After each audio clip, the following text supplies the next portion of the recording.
Philosophy might seem difficult to start learning, and Stoicism is also challenging. When we think of philosophy, we usually think of difficult questions about right and wrong, the purpose of life, and books that are hard to understand on purpose.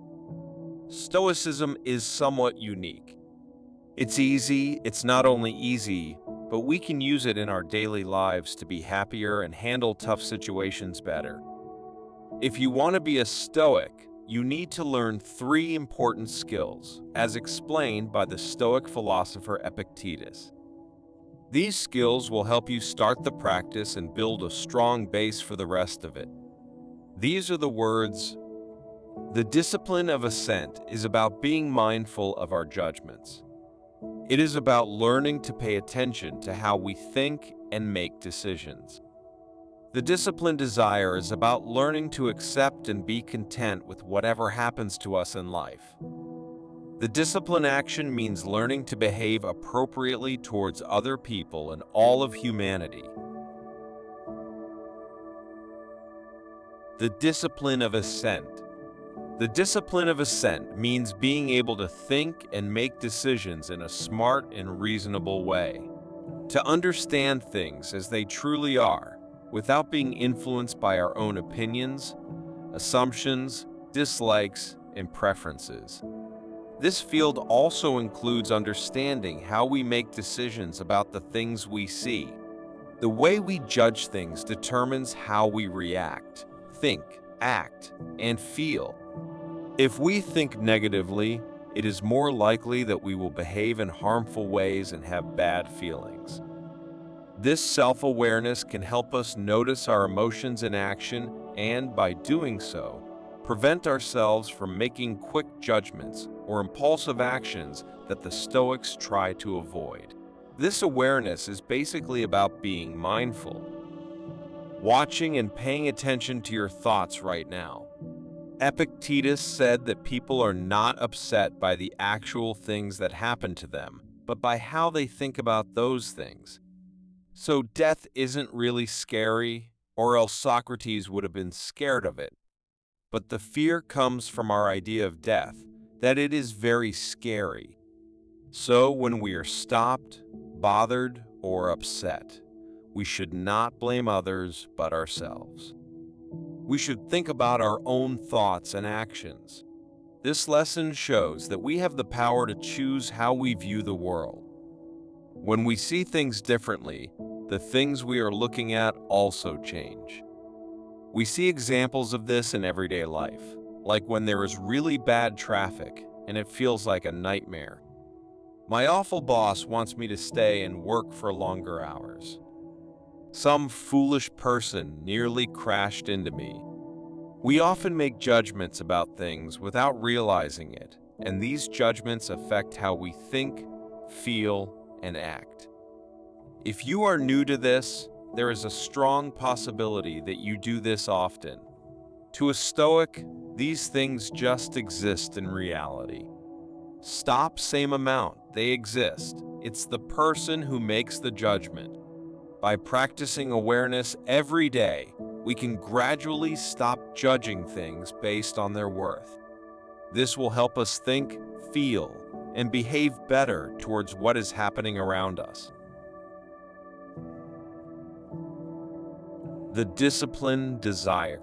If choosing how we see things is the discipline of assent, then choosing what we want is the discipline of desire. In the Stoic practice, this means living in line with how the universe works. This means not wanting anything to happen that goes against how things naturally work.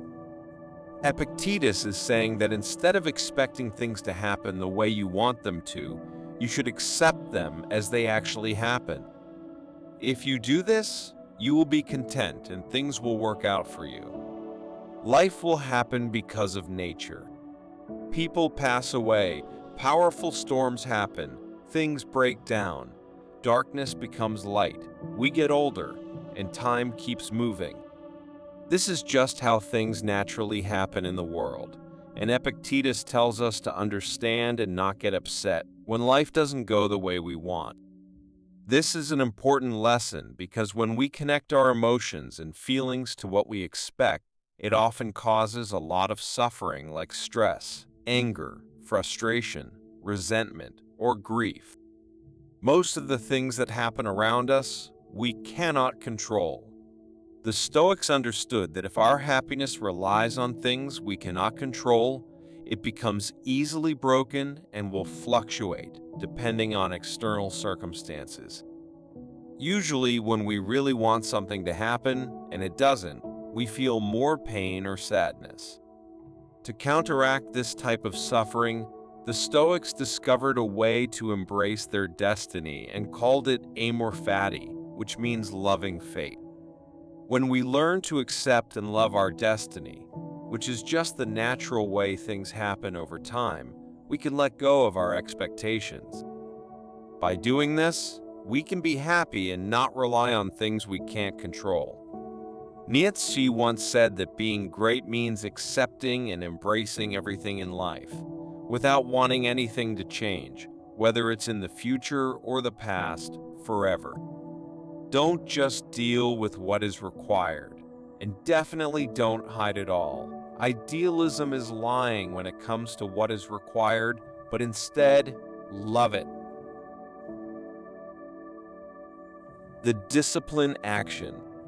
For a Stoic person, the discipline of action means choosing to behave in a way that follows the principles of Stoic ethics. The Stoics believe that the actions we take can be classified as being good, bad, or not really important. Good things are things that are virtuous. If something goes against what is good, it is considered bad. Everything else does not matter or make a difference. For instance, simple, being good means acting with virtue, and some Stoics thought that virtue is the only good thing. According to them, anything that is not virtuous is either unimportant or bad. Being good means being brave when we're scared, being careful when we want more, and treating others fairly even when it's tempting to put our own needs first. Bad, this refers to actions that are not good or moral. For instance, when someone tells lies to avoid being held responsible, doesn't follow rules, and prefers being lazy, greedy, or having bad habits, it could mean they're not considering fairness and are using others or the community to gain an advantage. It can also mean being afraid or avoiding doing the right thing. The Stoics believed that there were many things that they did not care about. For instance, things like money, belongings, recognition, and so on. Some things can be used for good or bad purposes. These things by themselves are not good or bad. They are just neutral. To act virtuously, we need to clearly understand what being virtuous means. The Stoic philosophers described four main virtues. Wisdom means being able to think logically and make good decisions. Our ability to accurately perceive things without being influenced by personal opinions or preconceived notions.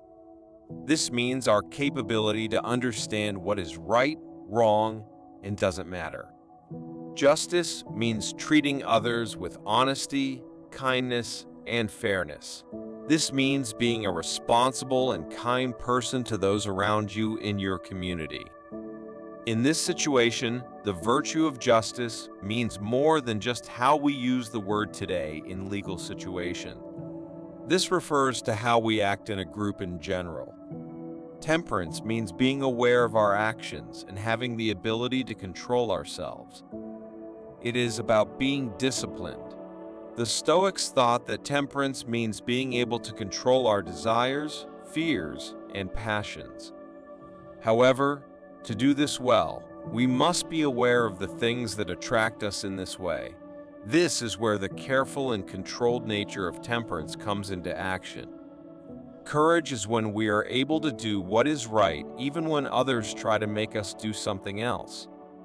Courage and temperance are similar because they both ask us to control our strong emotions and wants.